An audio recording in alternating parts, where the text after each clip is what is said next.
Bonjour, la paracha qu'on lira, Be'ezrat Hashem, ce Shabbat, parachat Tazria. Dans notre paracha, on parle de la mitzvah des Brit Mila qu'on doit faire au 8e jour.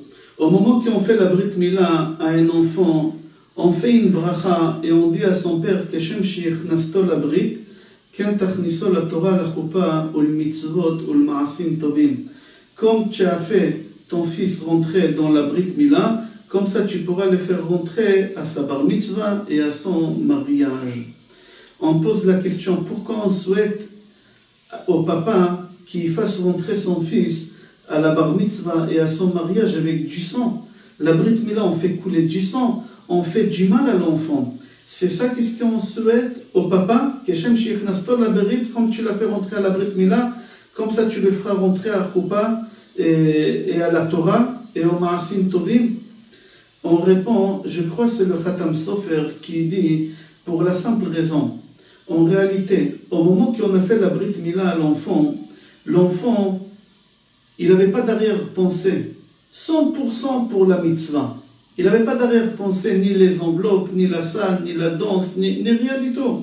Il a fait la mitzvah pour la mitzvah, parce que Hachem nous a ordonné dans notre paracha ici, qu'il faut faire la Brit Mila.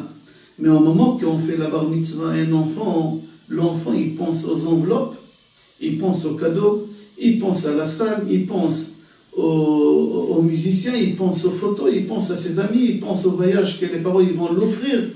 Il a un intérêt après tout ça. C'est pas comme dans la Brit Mila. Et aussi à un moment, quand il se marie, l'homme, il a des arrière-pensées quand même. Il pense à la famille importante de la femme qu'il a pris, l'argent qui va toucher, les enveloppes qui va toucher, et plein de choses. C'est-à-dire que le mariage et le bar mitzvah, c'est pas comme la Brit Mila. Alors on souhaite au père, comme tu as fait rentrer ton fils dans la Brit Mila, il n'a pas eu d'arrière-pensée au moment qu'on lui a fait la Brit Mila, comme ça ton fils il rentrera à sa bar mitzvah et à son mariage sans arrière-pensée. Dans Yalkut Shimoni, Tehilim Remez Shin Chaf Gimel, c'est rapporté là-bas sur le Tehilim Kol Atzmotai Tomarna Hashem. Qu'est-ce que ça veut dire ça? Kol Atzmotai, tous mes membres de mon corps disent merci à Hashem. Là-bas le Midrash dit, David Amelech il a dit, j'ai dit des louanges à mes membres. Pourquoi? Parce qu'avec mes membres j'ai fait des mitzvot. Et là-bas il cite tous les mitzvot. Et au moment qu'il cite les genoux, il dit avec les genoux un nuancé sandakus. Sandakus, c'est le sandak, c'est lui qui porte l'enfant au moment qu'on lui fait la Brit Mila. Et là-bas il dit Babirkaim ba'en nuancé sandakus lailadim bishat mila ou priya. Je tiens l'enfant sur mes genoux au moment qu'on fait la Brit Mila à l'enfant. Il y a une halakha chez les Ashkenazim, c'est pas chez tout le monde. Dans Rama Yoredea, Resh Samech Hei, halakha Yud Aleph, là-bas c'est rapporté au nom de Maharil qu'un sandak il est comparé à un Kohen au moment qu'il fait le Ktoret. Le sandak, il est comparé au Kohen qui faisait le Ktoret. Il faut savoir que le Kohen qui faisait le Ktoret, il n'avait pas le droit de faire le Ktoret 2 fois dans sa vie, une seule fois. Alors chez les Ashkenazim, ils ont une habitude que le sandak, s'il était sandak une fois dans cette famille, il ne peut pas être sandak une deuxième fois dans la même famille. Comme ça c'est rapporté dans Rama. Chez les Ashkenazim, certaines communautés, ils ont cette coutume de ne pas prendre le même moël. Pardon, pas le même moël, le même sandak. Comme le sandak, il est comparé au Kohen qui fait le Ktoret, alors comme le Kohen ne peut pas faire le Ktoret 2 fois dans sa vie, une seule fois, lui aussi il peut faire par famille une seule fois sandak et pas 2 fois. Entre parenthèses, c'est Mishnah Yoma. Pourquoi le Kohen il n'avait pas le droit de faire le Ktoret 2 fois dans sa vie? Parce que le Ktoret ça enrichit, ça rend riche. Et les Kohanim, on leur donnait une seule fois dans leur vie cette possibilité de devenir riche, pour donner aux autres personnes cette chance de devenir riche. C'est pour ça qu'on lui donnait une seule fois. D'ici on déduit que celui qui fait sandak, il va s'enrichir comme celui qui fait le Ktoret. Alors tout celui qui fait sandak, c'est un signe de richesse, il va devenir riche. Rav Kanievski Shlita, il pose la question, il dit combien de fois je suis sandak? Des fois 3 ou 4 fois dans la journée je suis sandak. Et je ne suis pas riche. Alors lui, il dit, la richesse, c'est pas l'argent comme nous on comprend. Et c'est la connaissance de la Torah, c'est ça la vraie richesse. Tellement il a écrit des livres, Rav Kanievski Shlita, que c'est ça la richesse qu'il a eue. Lui, il écrit comme ça. Gam ashirut beruchniyot nikret ashirut. On continue dans Midrash Tanchuma, de notre parasha Tazria, hey, c'est rapporté là-bas, que Trosporos, c'était un goy, il a demandé à Rabbi Akiva, qui fait mieux les choses, Dieu ou l'homme? Rabbi Akiva, il lui a répondu à sang-froid. Il lui a dit, l'homme, il fait mieux les choses que Dieu. Alors le goy, il lui a demandé, si tu dis que l'homme, il fait mieux les choses que Dieu, tu peux créer le ciel et la terre comme Dieu, il l'a fait? Alors Rabbi Akiva, il lui a dit, demande-moi des choses que l'homme, il peut faire. Est-ce qu'il peut les faire mieux que Dieu? Oui, il peut les faire mieux que Dieu. Ne me demande pas des choses que l'homme ne peut pas faire. Viens, on va rester égal. Et le goy, il lui a dit, si c'est ainsi, tu dis que l'homme, il fait mieux les choses, pourquoi vous faites la circoncision? Rabbi Akiva, il lui a dit, je savais que c'est ça le but de tes questions.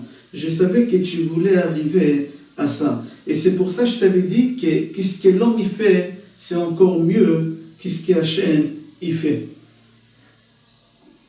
Et là, Rabbi Akiva, il a pris du blé, il a pris des gâteaux, et il lui a dit, dis-moi, qu'est-ce qui est mieux, les gâteaux ou le blé, les grains de blé? Le goy, il lui a dit, bien sûr, les gâteaux.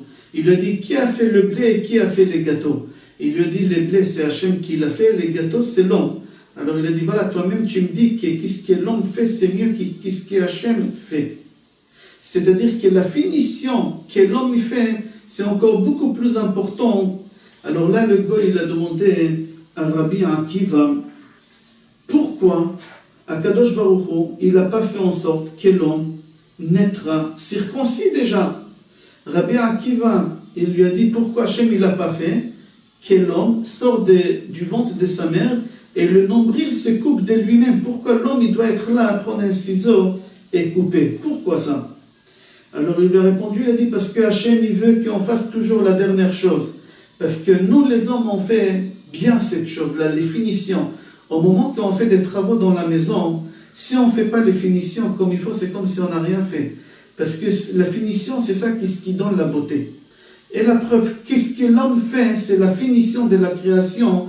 C'est beaucoup mieux que si Hachem, il a fait lui-même créer l'enfant sans la Brit Mila. Le papa, il est là pour faire la Brit Mila à son fils.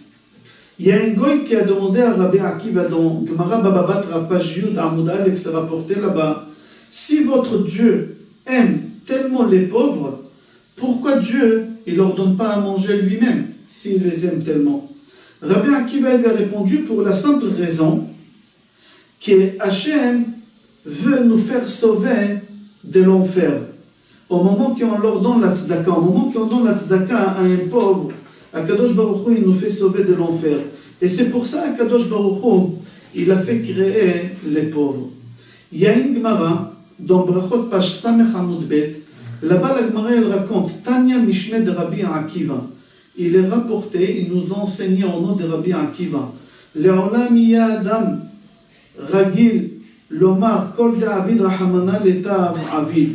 Il faut que l'homme s'habitue à dire tout le temps, tout ce qui m'arrive, c'est pour le bien que cette chose, il m'arrive. Rabbi Akiva, il nous a enseigné toujours cette chose, il nous a laissé un héritage, que chaque chose qui nous arrive, il faut dire toujours c'est pour le bien. Là-bas, la Gemara, elle raconte qu'un jour, Rabbi Akiva, il a marché sur la route, il voulait rentrer dans une ville pour dormir, la nuit elle est tombée, mais la ville, ils ont fermé les portes. Avant tout, les villes, ils étaient entourées de murailles, et à un moment, ils fermaient les portes. Personne ne pouvait ni rentrer ni sortir jusqu'au lendemain. Ils avaient peur des brigands, ils avaient peur des soldats qui vont venir, et c'était la règle. Et au moment que Rabbi Akiva il veut rentrer dans la ville, il venait de fermer les portes et il n'y a plus rien à faire. Il était obligé de dormir à l'extérieur, il y a une forêt pas loin, il était obligé de dormir dans cette forêt, et c'était un danger des morts. Et Rabbi Akiva il va dans la forêt, Et sur la route, il dit Kol David Rahamana letava avid. Tout ce que Hachem fait, c'est uniquement pour le bien. Il ne faut pas prendre ça en mal et il va dormir là-bas. Rabbi Akiva, il avait avec lui un coq. Rashi sur place, il dit un coq. Pourquoi? C'est pour le réveiller au milieu de la nuit pour étudier la Torah. Il avait avec lui un âne parce qu'il roulait sur l'âne. Et il avait avec lui une bougie pour allumer la bougie pour étudier la Torah. Au milieu de la nuit, il se réveille et il y a un vent qui vient et qui éteint la bougie. Il ne peut plus étudier. Et il n'a même pas réalisé qu'est-ce qui s'est passé, qu'il y a un chat qui vient et qui lui mange son coq. Et il n'a pas réalisé qu'est-ce qui se passe, il y a un lion qui vient et qui mange l'âne. Rabbi Akiva, il a vu tous ces malheurs qui s'abattent sur lui un après l'autre. Il a dit, Kol David Rahamana, letava avid. Tout ce que Hachem fait, c'est uniquement pour le bien. Certes, maintenant je ne vois pas le bien, mais moi je fais confiance. Tout ce que Hachem fait, c'est uniquement pour le bien. Là-bas, la Gemara, elle raconte qu'au milieu de la nuit, il y a des brigands qui sont venus et qui ont pénétré dans la ville où ils devaient dormir. Ils ont brûlé toute la ville et ils ont pris toutes les femmes en prison. Le matin, il se réveille, il voit le feu de la ville, et il s'approche, il comprend qu'est-ce qui s'est passé. Il a dit, maintenant je comprends qu'est-ce que j'ai dit, tout ce que Hachem fait, c'est uniquement pour le bien. Pourquoi? Rashi sur place, il explique, si la bougie aurait été allumée, les soldats, ils auraient compris qu'il y a quelqu'un là-bas, ils seraient venus ici me chercher. Et sinon, peut-être, l'âne, peut-être il aurait fait des bruits, ou peut-être le coq, il aurait fait des bruits, et les soldats, ils seraient venus ici pour me tuer, parce que j'aurais été témoin à ce qui s'est passé. Et c'est pour ça Rabbi Akiva il nous a enseigné tout ce qui nous arrive, même si on voit que c'est du mal maintenant, mais il faut regarder toujours les choses à long terme, tout est pour le bien. Il y a une Gemara dans Ta'anit qu'elle raconte aussi sur le Rav de Rabbi Akiva. Le Rav de Rabbi Akiva, il s'appelait Rabbi Nahum, et on lui a donné un surnom, Ish Gamzu. C'est-à-dire quoi Ish Gamzu? Il y en a qui disent que c'est la ville Gamzu, il habitait dans une ville Gamzu, et il y en a qui disent que tout le temps il disait Gamzu le Tova. Tout ce qui lui est arrivé, il disait c'est uniquement pour le bien. Et là-bas, la Gemara dans Ta'anit Pashraf Aleph, Amoud Aleph, vous allez lire là-bas tous les miracles que lui aussi, il a eu, le maître de Rabbi Akiva. Qu'est-ce qui est intéressant dans l'histoire de Rabbi Akiva? Qu'il a tout perdu. Il a tout perdu. Il a perdu le coq, il a perdu l'âne, il a perdu tout. Et il n'est même pas rentré dans une tristesse ou dans une angoisse. Tout de suite, il a dit, Kolman David Rahamana le Tavavid, c'est pour le bien, il y a quelque chose de bien qui va arriver. Lui, Rabbi Akiva, dans toutes les histoires qu'on voit dans le Talmud sur lui, on voit qu'il était très optimiste. Il était très positif. Tout le temps, il était comme ça. Là-bas, on voit qu'au moment qu'ils ont pris des peines de fer chaudes, et ils ont brossé sa peau, et ils l'ont tué comme ça, ils criaient Shema Israël, et ils rigolaient en même temps. C'était atroce, on est en train de te tuer avec des brosses chaudes, et toi tu es en train de faire ta dernière prière et rigoler. Le goy qui lui a fait ça, il s'appelait Trosporos, il lui a demandé, dis-moi grand-père, tu es sorcier, ou peut-être tu ne sens pas les mains, ou peut-être tu es un démon. C'est impossible de ne pas sentir ce que je suis en train de te faire et rigoler. Rabbi Akiva, il lui a dit, non, moi je suis en train de penser que tout ce que Hachem fait, c'est uniquement pour le bien. Moi je pense positif et c'est pour ça que je ne sens pas le mal que tu es en train de me faire. Au moment qu'on dit pense bien, tout ira bien, c'est-à-dire quoi? Akadosh Baruch Hu, il a vu qu'on a pleuré pour rien dans le désert, le 9 Av. Akadosh Baruch Hu, il a dit, vous pleurez pour rien, je vais vous donner une raison pour pleurer. Et tout le temps, on pleure le 9 Av pour la destruction des 2 Beth Amikdash. Le rabbi de Lubavitch, je crois, Zatzal, je crois c'est lui qui disait ça. Le rabbi de Lubavitch, il disait, pense bien, tout ira bien. Il apprenait ça d'ici, il a dit, si tu es triste pour rien, Akadosh Baruch Hu, il te donne une raison pour être triste, alors si tu penses bien, Akadosh Baruch Hu, il te donnera des raisons pour être bien. C'est exactement ce que Rabbi Akiva nous enseigner.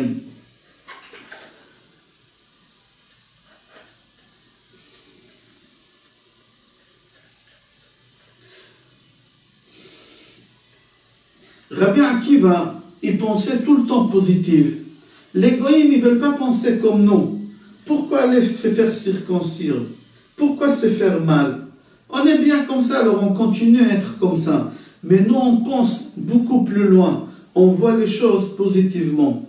Au moment que le goï, il lui a demandé à Rabbi Akiva si Hachem, il aime les pauvres, pourquoi il ne leur donne pas à manger? Il lui a dit pour que Hachem, il nous sauve de l'enfer. Est-ce que les riches, ils vont être sauvés de l'enfer?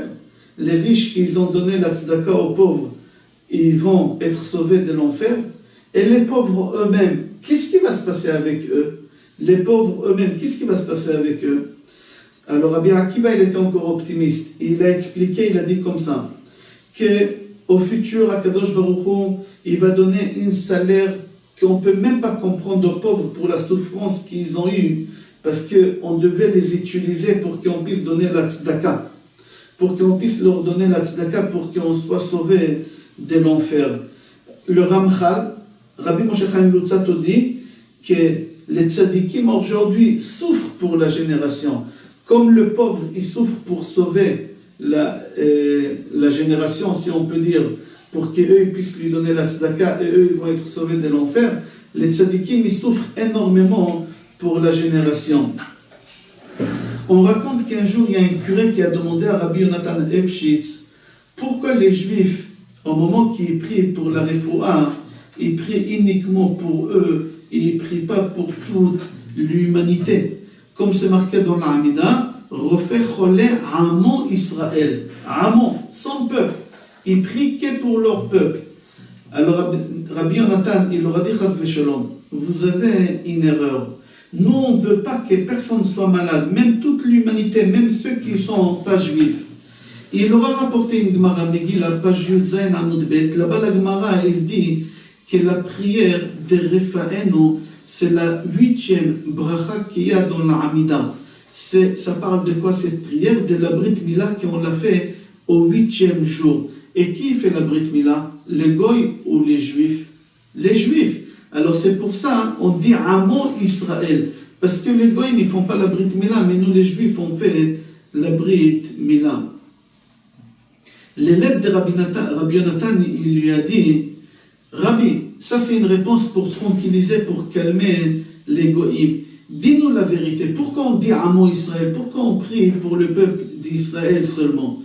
Et il lui a dit, pour la simple raison qu'au moment que nous les Juifs on tombe malade, on peut compter sur personne, uniquement sur Akadosh Baruch Hu. Alors c'est pour ça dans la prière de Refaen on dit Amon Israël.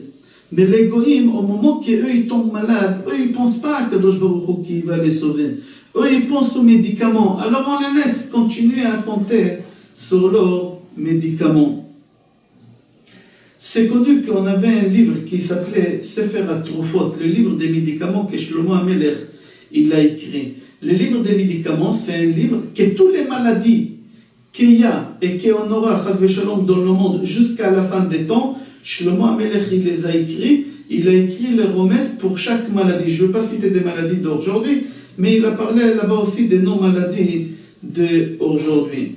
Et qu'est-ce qui s'est passé? C'est marqué là-bas que Chizkiyahu HaMelech, il a fait plusieurs choses, et Chachamim, ils étaient d'accord avec lui. Et parmi les choses qu'il a fait, il a pris le livre de Shlomo HaMelech, et il l'a enterré. Pourquoi? Les gens, ils arrêtaient de faire des prières. Dès qu'ils étaient malades, ils ouvraient le livre, comme le Vidal, à Mavdil, et ils cherchaient le médicament, et ils prenaient, et ils étaient guéris de toutes les maladies. Et ils ne priaient plus. Alors Chizkiyahu HaMelech, il a vu ça, il a pris les livres, et il les a cachés. C'est rapporté dans Gemara Brachot, je crois, page Yud. Alors Chachamim, ils lui ont dit, tu as très très bien fait. Le Chazon Ish dit, dans chaque génération, il y a une nouvelle maladie qui sort, et qu'elle n'a pas de médicaments. Et comment c'est possible que Chizkiyahu il a fait une chose pareille? Il a mis les gens en danger de mort en faisant ça. Alors il dit non, il n'a pas mis en danger de mort parce qu'il y a autre chose. C'est la prière. Alors les gens ils peuvent prier. On dit Atov shebarofim le Giinam. Tov, le meilleur des médecins va en enfer. C'est-à-dire quoi Tov shebarofim le Giinam, le meilleur des médecins va en enfer. Tov c'est 17. Refait médecin. qui fait 17 bénédictions au lieu de 18 dans la Hamida, il va en enfer. Un médecin qui saute la prière de Refa'enu Hashem, Venerapé, Oshéenu, Venivashea, il dit, j'ai pas besoin que Hashem me guérit. Moi, je suis médecin.